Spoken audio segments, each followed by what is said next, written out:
அசட்டை பண்ணாதே. என் வசனத்தையும் நான் சொல்லி காண்பிக்கிறதையும் உங்கள் செவிகளால் கவனமாய் கேளுங்கள். யோபு 13:17. நான் என் ஜனங்களோடு பேசுகின்ற விதங்களில் வித்தியாசம் உண்டு. தீர்க்கதரிசியாகிய சாமுவேல் சிறு வயதாக இருக்கும் போதே சாமுவேலே சாமுவேலே என்று இரவில் கூப்பிட்டு பேசினேன்.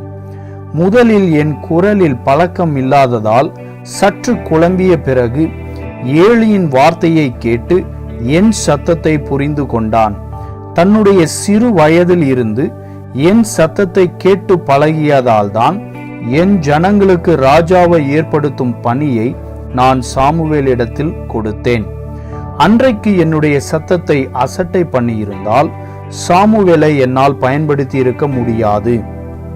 வனாந்திரத்திலே எரிகிற முட்செடியிலிருந்து நான் பேசின போது என் தாசனாகிய மோசே அசட்டை பண்ணாததினால்தான் இஸ்ரவேல் ஜனங்களை எகிப்தின் அடிமைத்தனத்திலிருந்து என்னால் காப்பாற்ற முடிந்தது.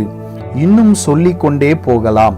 என்னுடைய மெல்லிய சத்தத்தை அசட்டை பண்ணாமல் அதை பயபக்தியோடு ஏற்றுக்கொண்டவர்கள் அனைவரும் என்னால் வல்லமையாய் பயன்படுத்தப்பட்டார்கள்.